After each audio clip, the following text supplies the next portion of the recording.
ಅಲ್ಪಸಂಖ್ಯಾತರ ಓಲೈಕೆಗೆ ಕಾಂಗ್ರೆಸ್ ಮತ್ತೊಮ್ಮೆ ಪ್ಲಾನ್ ಅನ್ನು ರೂಪಿಸಿಕೊಂಡಿದೆ. ಅಲ್ಪಸಂಖ್ಯಾತ ಕಲ್ಯಾಣ ಇಲಾಖೆಗೆ 2 ಎಕರೆ ಜಮೀನು ನೀಡೋದಕ್ಕೆ ಇದೀಗ ಕಾಂಗ್ರೆಸ್ ಮುಂದಾಗಿದೆ.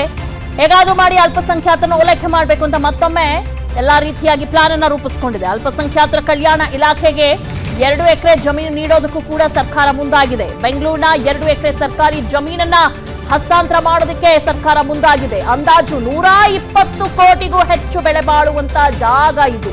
ಛಲವಾದಿಪಾಳ್ಯ ವಾರ್ಡ್ನಲ್ಲಿರುವಂತ ಪಶು ಆಸ್ಪತ್ರೆಯ ಜಾಗ. ಚಾಮರಾಜಪೇಟೆ ಕ್ಷೇತ್ರದ ಛಲವಾದಿಪಾಳ್ಯ ವಾರ್ಡ್ ಇದು. ಇದನ್ನ ಹಸ್ತಾಂತರ ಮಾಡೋದಕ್ಕೆ ಈಗ ಸರ್ಕಾರ ಮುಂದಾಗಿದೆ. ಪಶು ಆಸ್ಪತ್ರೆ ಉಪಯೋಗಕ್ಕೆ ಬರ್ತಾ ಇಲ್ಲ. ಈ ಹಿನ್ನೆಲೆಯಲ್ಲಿ ಈ ಜಾಗವನ್ನ ಹಸ್ತಾಂತರ ಮಾಡೋದಕ್ಕೆ ಮುಂದಾಗಿದೆ ಸರ್ಕಾರ. ಪಶು ಆಸ್ಪತ್ರೆಯನ್ನ ಬೆಂಗಳೂರು ಹೊರವಲಯಕ್ಕೆ ಸ್ಥಳಾಂತರ ಮಾಡಲಾಗುತ್ತೆ. ಹೀಗಾಗಿ ಚಾಮರಾಜಪೇಟೆ ಕ್ಷೇತ್ರದಲ್ಲಿ ಹೆಚ್ಚು ಅಲ್ಪಸಂಖ್ಯಾತರಿದ್ದಾರೆ.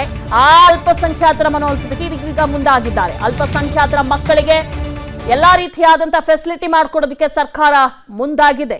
ಹೀಗಾಗಿ ಅಲ್ಪಸಂಖ್ಯಾತ ಕಲ್ಯಾಣ ಇಲಾಖೆಗೆ 2 ಎಕರೆ ಜಮೀನು ಹಸ್ತಾಂತರ ಮಾಡೋದಕ್ಕೆ ಇದೀಗ ಮುಂದಾಗಿದ್ದಾರೆ. ಸುಮಾರು 120 ಕೋಟಿಗೂ ಹೆಚ್ಚು ಬೆಲೆ ಬಾಳುವಂತ ಜಾಗ ಇದು. ಛಲವಾದಿಪಾಳ್ಯ ವಾರ್ಡ್ನಲ್ಲಿದೆ ಪಶು ಆಸ್ಪತ್ರೆಯ ಜಾಗ. ಇದೇ ಜಾಗವನ್ನ ನೀವೇನು ದೃಶ್ಯಾವಳಿಗಳಲ್ಲಿ ನೋಡ್ತಾ ಇದ್ದೀರಾ, ಇದೇ ಜಾಗವನ್ನ ಹಸ್ತಾಂತರ ಮಾಡೋದಕ್ಕೆ ಇದೀಗ ಸರ್ಕಾರ ಮುಂದಾಗಿದೆ. ಚಾಮರಾಜಪೇಟೆ ಕ್ಷೇತ್ರದ ಛಲವಾದಿಪಾಳ್ಯ ವಾರ್ಡ್ನಲ್ಲಿ ಬರುತ್ತೆ. ಪಶು ಆಸ್ಪತ್ರೆ ಉಪಯೋಗಕ್ಕೆ ಬಾರದ ಹಿನ್ನೆಲೆ ಈ ಜಾಗವನ್ನ ಹಸ್ತಾಂತರ ಮಾಡೋದಕ್ಕೆ ಇದೀಗ ಕಾಂಗ್ರೆಸ್ ಸರ್ಕಾರ ಮುಂದಾಗಿದೆ. ಪಶು ಆಸ್ಪತ್ರೆ ಬೆಂಗಳೂರು ಹೊರವಲಯಕ್ಕೆ ಶಿಫ್ಟ್ ಆಗುತ್ತೆ. ಹೀಗಾಗಿ ಚಾಮರಾಜಪೇಟೆ ಕ್ಷೇತ್ರದಲ್ಲಿರುವಂತಹ ಈ ಜಾಗವನ್ನ ಕೊಡಲಾಗುತ್ತೆ. ಇನ್ನು ಚಾಮರಾಜಪೇಟೆ ಕ್ಷೇತ್ರದಲ್ಲಿ ಹೆಚ್ಚು ಅಲ್ಪಸಂಖ್ಯಾತರಿದ್ದಾರೆ. ಅವರ ಓಲೈಕೆಗೆ ಸರ್ಕಾರ ಮುಂದಾಗಿದೆ. ಅಲ್ಪಸಂಖ್ಯಾತರ ಮಕ್ಕಳಿಗೆ ವಸತಿ ವಿದ್ಯಾರ್ಥಿ ನಿಲಯ ಇಲ್ಲ. ವಸತಿ ವಿದ್ಯಾರ್ಥಿ ನಿಲಯಕ್ಕಾಗಿ 2 ಎಕರೆ ಭೂಮಿಯನ್ನ ಈಗ ಹಸ್ತಾಂತರ ಮಾಡಲಾಗುತ್ತೆ. ಚಾಮರಾಜಪೇಟೆಯ ವಿಧಾನಸಭಾ ಕ್ಷೇತ್ರದ 2 ಎಕರೆ ಪಶುಸಂಗೋಪನೆ ಇಲಾಖೆಯ ಜಮೀನನ್ನ ನಿನ್ನೆ ಅಲ್ಪಸಂಖ್ಯಾತ ಇಲಾಖೆಗೆ ಹಸ್ತಾಂತರ ಮಾಡಿರುವಂತದ್ದು ಅತ್ಯಂತ ಖಂಡನೀಯ ಇದೆ. ಚಾಮರಾಜಪೇಟೆಯಲ್ಲಿ ವಕ್ಫ್ ಬೋರ್ಡ್ಗೆ ಸಂಬಂಧಿಸಿದಂತ 100 ಎಕರೆ ಜಮೀನುಗಳು ಉಪಲಬ್ಧ ಇರುವಾಗ ಪಶುಸಂಗೋಪನೆ ಇಲಾಖೆಯ ಜಮೀನನ್ನ ಇವತ್ತು ಕಬಳಿಸಿರುವಂತದ್ದು ಇದೊಂದು ಲ್ಯಾಂಡ್ ಜಿಹಾದ್ ಇದೆ. ಈ ಹಿಂದೆ ಈ ಪಶುಸಂಗೋಪನೆ ಇಲಾಖೆಗೆ ನಮ್ಮ ನಗರದಲ್ಲಿ ಯಾವುದೇ ದನಗಳಿಗೆ, ಆಕಳುಗಳಿಗೆ, ಪಶುಗಳಿಗೆ ಚಿಕಿತ್ಸೆ ನೀಡಲಿಕ್ಕಾಗಿ ಯಾವುದೇ ಚಿಕಿತ್ಸಾಲಯ ಇಲ್ಲ ಅಂತ ಹೇಳಿದಾಗ ನಮ್ಮ ಒಬ್ಬ ಮರಾಠ ನೇತಾರರು ಅದನ್ನ ಪಶುಸಂಗೋಪನೆ ಇಲಾಖೆಗೆ ತಮ್ಮ ಜಮೀನನ್ನ ಅದನ್ನ ಗಿಫ್ಟ್ ಆಗಿ ಕೊಟ್ಟಿದ್ರು. ಇವತ್ತು ಆ ಜಮೀನನ್ನ ಅಲ್ಪಸಂಖ್ಯಾತ ಇಲಾಖೆ ಕಬಳಿಸುವಂತದ್ದು ಒಂದು ಲ್ಯಾಂಡ್ ಜಿಹಾದ್ ಇದೆ.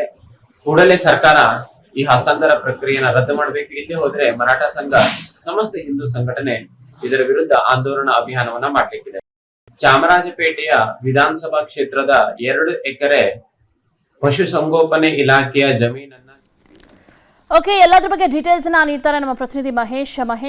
ಅಲ್ಪಸಂಖ್ಯಾತರ ಓಲೈಕೆಗೆ ಈಗ ಸರ್ಕಾರ ಮುಂದಾಗಿದೆ. ಹೀಗಾಗಿ ಇರೋ ಜಮೀನನ್ನ ಈಗ ಹಸ್ತಾಂತರ ಮಾಡಲಾಗ್ತಾ ಇದೆ. ಎಷ್ಟು ಅಂತ ಓಲೈಕೆ ಮಾಡೋದಕ್ಕೆ ಈ ಸರ್ಕಾರ ಮುಂದಾಗಿದೆ ಅಂತ ಅಂದ್ರೆ, ಪ್ರತಿ ಬಾರಿನೂ ಕೂಡ ಅಲ್ಪಸಂಖ್ಯಾತರು ಅಂತಾನೆ ಹೇಳ್ತಾನೆ ಇರುತ್ತೆ ಸರ್ಕಾರ. ಬೇರೆ ಯಾವ ಸಮುದಾಯದವರು ಕೂಡ ಕಣ್ಣಿಗೆ ಬೀಳಲ್ವಾ ಅಂತ ಸರ್ಕಾರಕ್ಕೆ? ಈಗಾಗಲೇ ನೋಡಬಹುದು, ಎಲ್ಲ ಒಂದ್ ಕಡೆ ಲೋಕಸಭಾ ಚುನಾವಣೆ ಹತ್ರ ಬರ್ತಾ ಇದ್ದಂಗೆ ಕಾಂಗ್ರೆಸ್ ಸರ್ಕಾರ ಹಲವು ಅಲ್ಪಸಂಖ್ಯಾತರಿಗೆ ಹಲವು ಯೋಜನೆಗಳನ್ನು ಜಾರಿಗೆ ತರ್ತಿರೋದು. ಅದರಲ್ಲಿ ಮುಖ್ಯವಾಗಿ ಕಳೆದ ಬಾರಿ ಏನೊಂದು ರಾಜ್ಯ ಸರ್ಕಾರ ಬಜೆಟ್ ಕೂಡ ಸುಮಾರು ಕೂಡ ಏನೊಂದು ಅಲ್ಪಸಂಖ್ಯಾತರು ಕೊಟ್ಟಿದ್ದು. ಈಗ ಎಲ್ಲ ಒಂದ್ ಕಡೆ ಮತ್ತೆ ಅಲ್ಪಸಂಖ್ಯಾತರ ಓಲೈಕೆ ಮಾಡೋದಕ್ಕೆ ಏನೊಂದು ಚಾಮರಾಜಪೇಟೆಯಲ್ಲಿ ಏನೋ ಧರ್ಮದರ್ಶಿಗಳು ದಾನವಾಗಿ ಕೊಟ್ಟಿದ್ದಂತ 2 ಎಕರೆ ಪಶುಸಂಗೋಪನಾ ಇಲಾಖೆ ಕೊಟ್ಟಂತಹ ಏನೊಂದು ಭೂಮಿಯನ್ನು ಈಗಾಗಲೇ ಏನೊಂದು ಅಲ್ಪಸಂಖ್ಯಾತರ ಕಲ್ಯಾಣ ನಿಧಿಗೆ ಹಸ್ತಾಂತರ ಮಾಡ್ತಿರೋದು. ಅದರಲ್ಲಿ ಮುಖ್ಯವಾಗಿ ನೋಡ್ಬೋದು, ಏನು 100 ಬೆಲೆ ಕೊಟ್ಟು ಬಾಳುವಂತ ಈ ಜಮೀನು ಎಲ್ಲ ಒಂದ್ ಕಡೆ ಏನು ಚಾಮರಾಜಪೇಟೆಯಲ್ಲಿ ಅಲ್ಪಸಂಖ್ಯಾತರು ಹೆಚ್ಚಿದ್ದಾರೆ. ಅಲ್ಲಿ ಏನೊಂದು ಅಲ್ಪಸಂಖ್ಯಾತರಿಗೆ ಏನೊಂದು ವಿದ್ಯಾರ್ಥಿ ನಿಲಯ ಇಲ್ಲ, ವಿದ್ಯಾರ್ಥಿ ಶಾಲೆಗಳಿಲ್ಲ, ಕೂಡ ಒಂದು ಪ್ರಸ್ತಾವನೆ ಕೊಟ್ಟಿರ್ತಾರೆ. ಆ ಹಿನ್ನೆಲೆಯಲ್ಲಿ ಎಲ್ಲೊಂದು ಸರ್ಕಾರ ಈಗ ಅಲ್ಪಸಂಖ್ಯಾತ ಓಲೈಕೆಗೆ ಆ 2 ಎಕರೆ ಜಾಗ 100 ಕೋಟಿ ಬೆಲೆ ಬಾಳುವಂತ ಏನು ದಾನವಾಗಿ ಬಂದಂತಹ ಜಾಗವನ್ನು ಈಗ ಅಲ್ಪಸಂಖ್ಯಾತ ಇಲಾಖೆ ಕೊಡ್ತಾ ಇರುವಂತದ್ದು. ಓಕೆ, ಥ್ಯಾಂಕ್ ಯು ತಮ್ಮೆಲ್ಲ ಡೀಟೇಲ್ಸ್ಗಾಗಿ.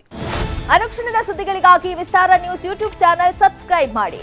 ಹೊಸ ಸುದ್ದಿಗಳ ನೋಟಿಫಿಕೇಶನ್ಗಾಗಿ ಬೆಲ್ ಐಕಾನ್ ಕ್ಲಿಕ್ ಮಾಡಿ. ಲೇಟೆಸ್ಟ್ ಅಪ್ಡೇಟ್ಸ್ಗಾಗಿ www.vistaranews.com ವೆಬ್ಸೈಟ್ಗೆ ವಿಸಿಟ್ ಮಾಡಿ. ಅಂಗೈಯಲ್ಲೇ ಜಗತ್ತಿನ ಸುದ್ದಿ ತಿಳಿಯಲು ವಿಸ್ತಾರ ನ್ಯೂಸ್ ಕನ್ನಡ ಆಪ್ ಡೌನ್ಲೋಡ್ ಮಾಡಿ.